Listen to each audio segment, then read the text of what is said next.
The luminous record of the story of man is kept in our art museums. It is fitting that we should cherish these treasures of the past, collecting and preserving this most precious heritage now and for the future. In America, the largest collection is that of the Metropolitan Museum of Art in New York City.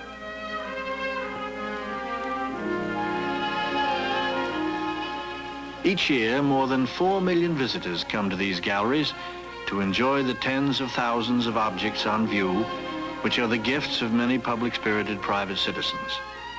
These objects are the work of many ages and many cultures, for art is the universal language, the response of man to the world about him, the creative expression of his ideals.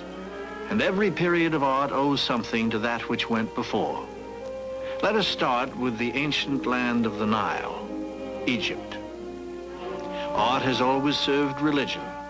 The great Egyptian pyramids, tombs, and temples reflect the Egyptians' strong belief in life after death.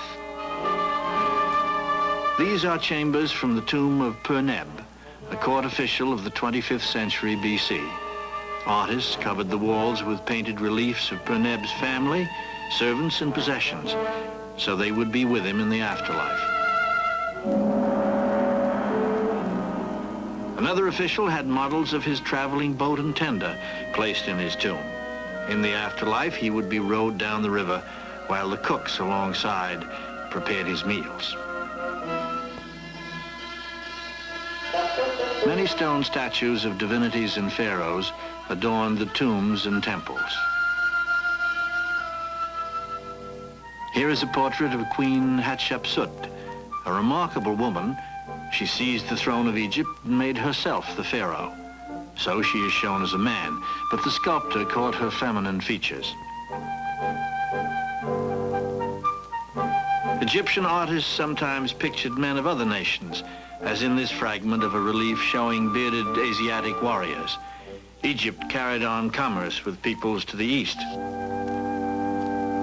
In what is present-day Iraq, about 4,000 years ago, the city of Lagash was ruled by this man, Gudea.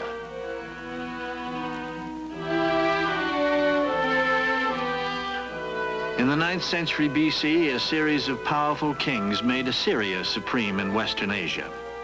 The great winged beasts of Ashurnasirpal's palace were the king's guardians.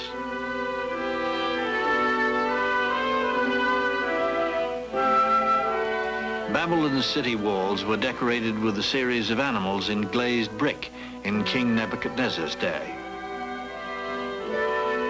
Cyrus overthrew Babylon and established the Persian Empire.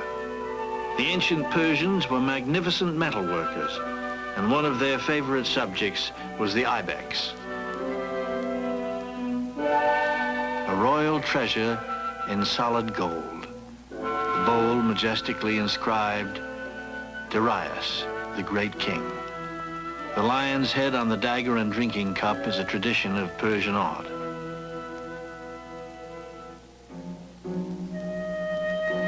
The Egyptians were also highly skilled in working with precious metals, gemstones, and ivory, and from them we have inherited many beautiful pieces.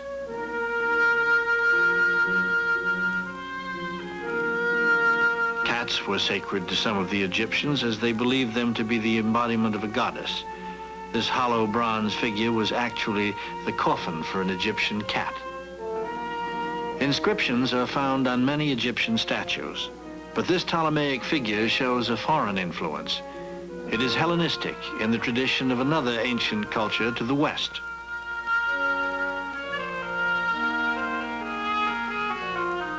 In the lands around the Aegean Sea, a new civilization appeared over 4,000 years ago. On the islands named the Cyclades, an Aegean sculptor fashioned this charming marble figure of a harpist.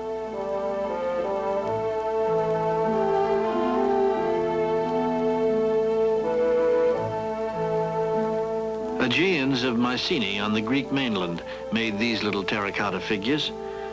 They were the people of Homer's songs, who sailed forth to the Trojan War over the wine-dark sea. Their fusion with Hellenic tribes produced the Greeks of later times. The so-called Apollos are typical of early Greek sculpture. These nudes of young men foreshadow the glorification of the human body which the Greeks brought to Western art.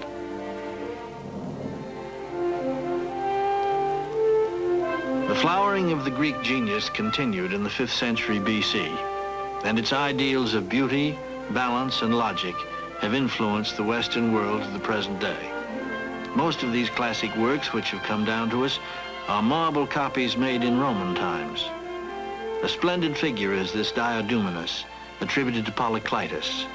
He is a young athlete in the act of tying a ribbon on his head, the prize of victory in an athletic contest.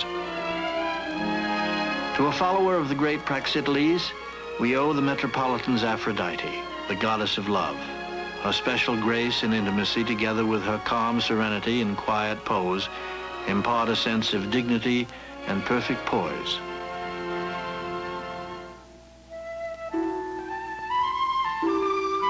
From the combined art of the potter and the vase painter, we learn a great deal about life in ancient Greece. The potters turned out handsome shapes in great variety, and artists decorated them with verve and vitality.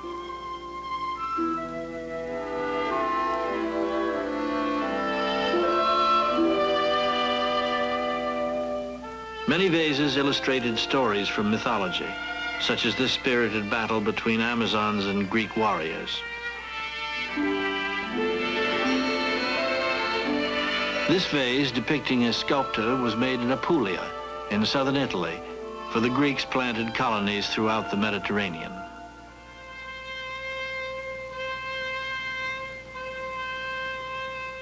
A Roman bronze figure of a boy typifies the conquering Romans' custom of employing Greek artists as decorators of their cities. But new elements were added to the heritage of art. The eruption of Vesuvius in 79 AD buried and preserved for us some fine Roman paintings, such as the woman playing the kithra from the wall of a villa near Pompeii. Romans appreciated realistic portraiture. In the striking features of the Emperor Caracalla, we can feel the very presence of the man himself. The huge portrait of the Emperor Constantine is a penetrating image of another powerful man, one who stood at the threshold of a new era. For Constantine founded the eastern capital at Byzantium and was the first Christian emperor. The Antioch Chalice, a priceless example of early Christian art, is a silver communion cup from about the 4th century, which shows the young and beardless Christ with his apostles. The biblical story of David and Goliath is set forth graphically on these 7th century silver plates from Cyprus. In such Byzantine work, Christian art began to evolve a style of its own. Medieval Christian architecture and other treasures are contained in the Cloisters, a branch of the museum at the northern tip of Manhattan Island. The building was developed around elements of 5 French cloisters of the Middle Ages.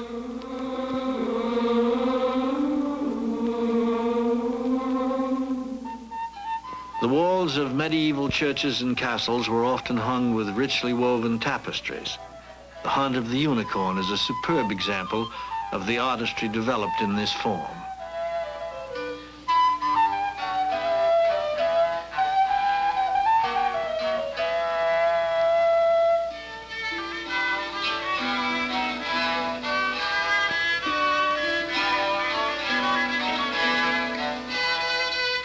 Inspiration for much medieval sculpture and painting was found in the illuminated manuscript. These exquisite volumes, like the Book of Hours made for the Duke of Berry, were source books for craftsmen throughout Christendom.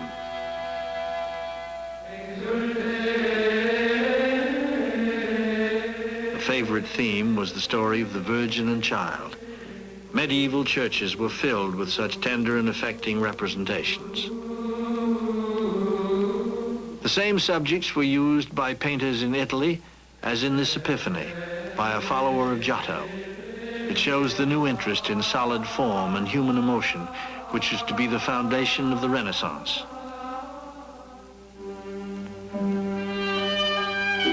From From Flanders comes a gem-like work in the new technique of oil painting, the Altarpiece of the Annunciation by Robert Campa, a key work in the history of art. The Annunciation is pictured as Mary reads, unaware of the angel's presence, while the donors of the painting kneel at the door. Joseph works in his carpenter shop. The humanity of the figures and the detailed painting of surrounding objects show the interest in the physical world which was to be so important to the art of the Renaissance.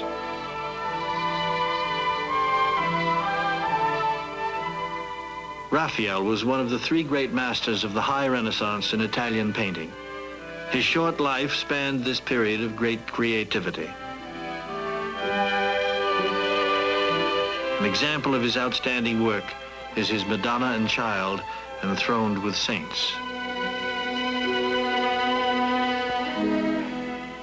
Raphael was influenced in drawing by the great Florentine Leonardo da Vinci, who made this delicate study of the head of the Virgin. Michelangelo was the third of the triumvirate. The drawing of the Libyan Sibyl is one of his sketches for the ceiling of the Sistine Chapel in Rome.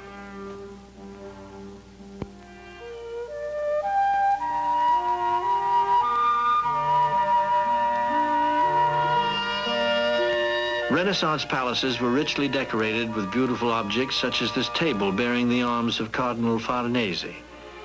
Beyond it hangs a brilliant canvas from the brush of Paolo Veronese, Mars and Venus united by love. Notice the intricate workmanship on the helmet Mars has laid aside. There's a similar one in the museum's collection, the parade helmet of King Francis I of France, wrought by Negroli, an armorer of Milan. Arms and armor were fashioned by the finest metalworkers of every period.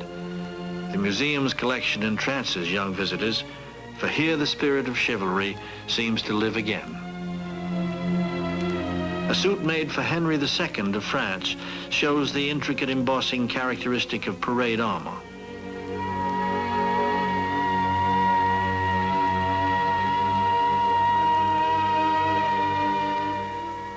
The Renaissance had superlative workers in the precious metals, too.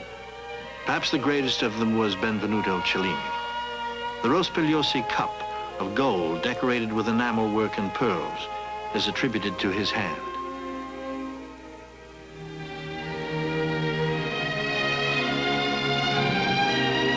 Iron, too, was a medium for artistry.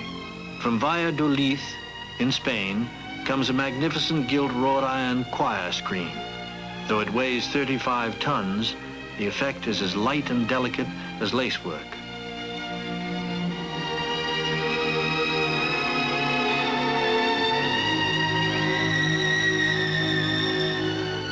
Also in Spain, the great El Greco, a Greek by birth and trained in Venice, expressed the Spanish religious spirit of his time in powerful paintings such as the Vision of St. John. The Venetian Titian portrayed Venus listening to a young lute player. The lute was one of the most popular stringed instruments of the Renaissance. In the museum's musical instrument collection, we can see instruments similar to the one played by Titian's youth. Another kind of preservation of the art heritage lies in the museum's performance of music for the public.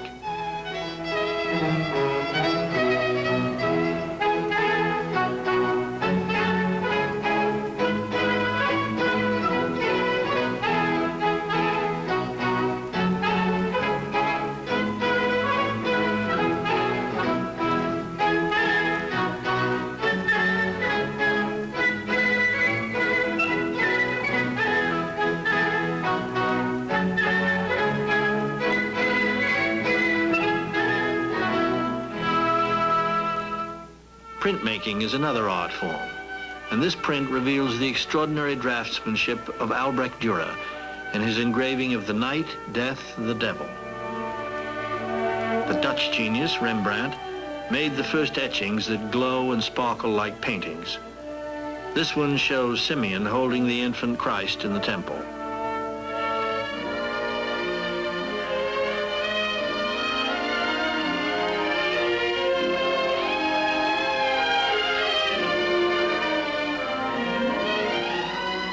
Rembrandt is even more famous as a painter.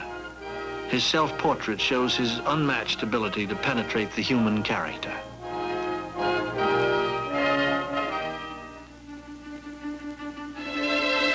The varnish of this Dutch landscape has become clouded with time, obscuring its original beauty. Conservation of art is an important museum activity.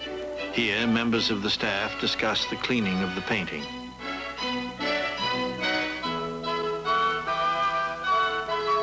First, microscopic examination and solvent tests are made.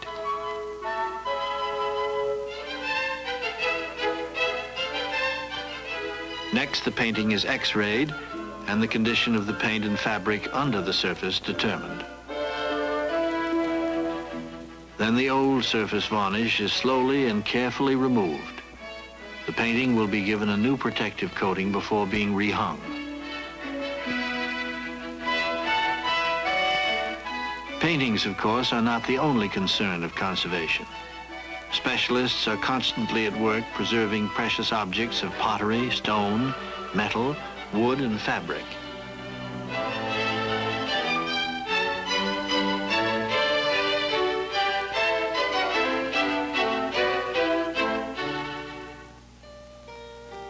In the later 18th century, the dominant movement in European art was Neoclassicism.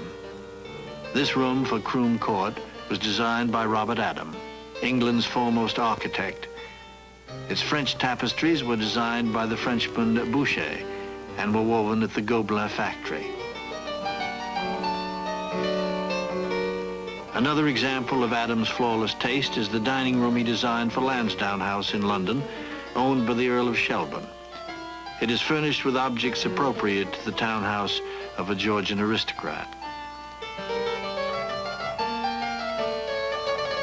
The beautiful silver is the work of Paul de Lamery, the great English silversmith of Huguenot ancestry. European houses of the time were often decorated with Oriental objects of art, for the West had come to an appreciation of the great artistic traditions of the East. Chinese porcelain, for example, was greatly admired.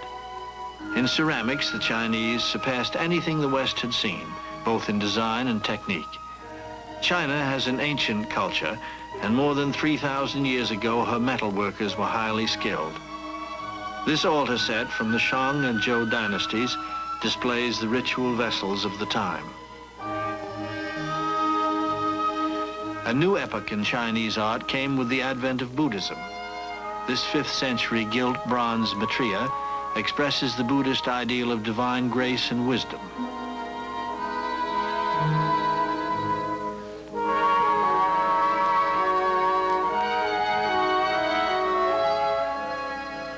Chinese artists have also given the world treasures of delicate loveliness in the carving of the gemstones collectively called jade.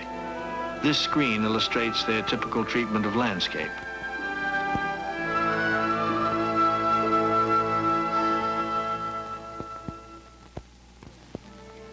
In Korea, on China's northern borders, a related but distinctly individual culture produced the Celadon ware.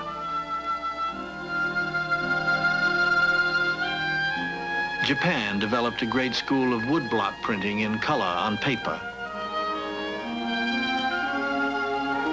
The Great Wave by Hokusai is the kind of Japanese work which was to have great influence on 19th century European painting.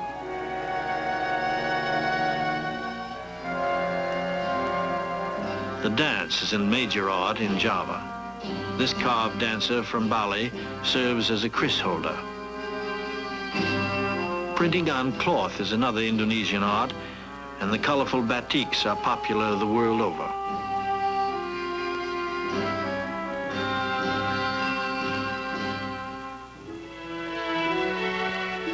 India has known many rulers and creeds, and its art reflects both the diversity and blending of its cultures. Gautama, the Buddha, was born in northern India, and his worship was expressed by various schools of art. One of the most interesting was the school of Gandhara, which flourished in the northwest, the area once conquered by Alexander the Great.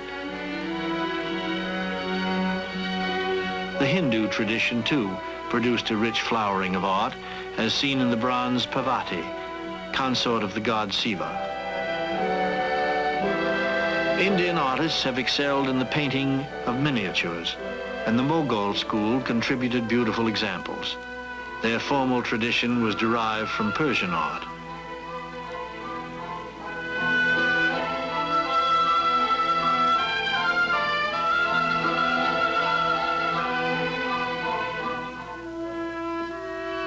The art of the followers of the Prophet Muhammad was rich in decoration and ornament.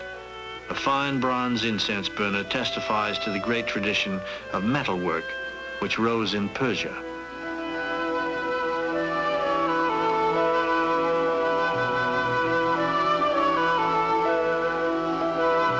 Rug weaving also reached a pinnacle in 16th century Persia, some of the carpets being of great size.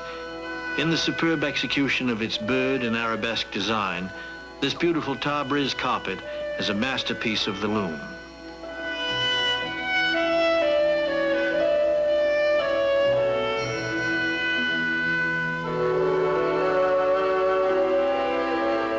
Persian artists sometimes painted two different parts of a story in one scene, as on this bowl. It shows Barem Gur hunting with his lute player Azada, and her later death under the camel's feet. The Islamic world furnished inspiration for much work of the European romanticists of the 19th century. Here is a French example of that interest by Fromentin. The Impressionist movement began in France when artists sought the momentary impression produced by light and atmosphere. Manet's boating shows the effect of this method. His colors are bright with sunlight and reflections from the water.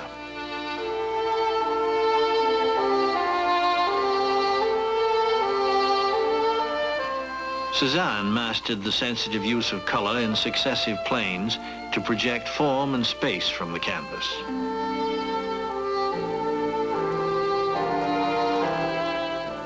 Seurat broke up the colors of the spectrum into a system of painted dots called Pointillism in this study for Le Grand Jatte. The costumes on the mannequins are actual models from the period when he painted the scene. They are from the museum's Costume Institute, which preserves fine costumes from every part of the world. The Institute's live storage rooms are arranged like library stacks so that items are readily available for study.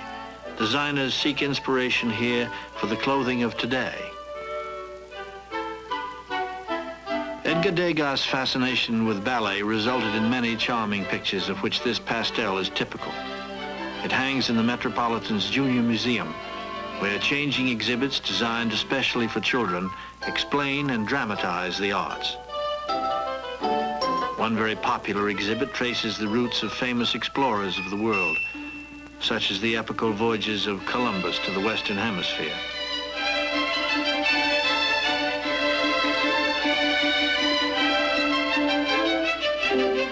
The textiles of Peru, in their highly dramatic and forceful patterns, typify another ancient culture.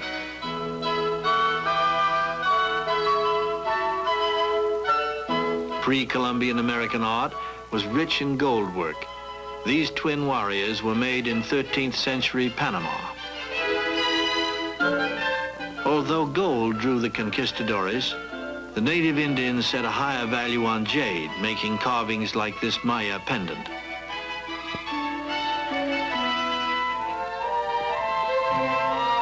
In North America, the earliest colonial art and architecture repeated the forms and styles of the home country. But gradually the American craftsmen modified these traditions. This room from Marmion in Virginia shows exceptionally interesting American architecture of the 18th century.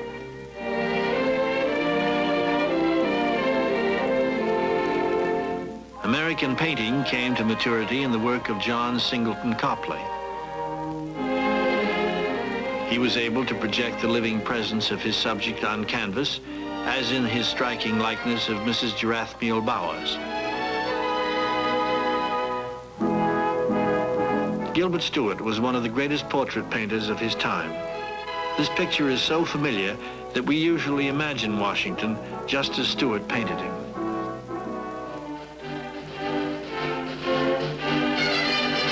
Frederick Remington was the artist of our last frontier. No one has captured more exactly the strong and restless spirit that moved from ocean to ocean and tamed a continent.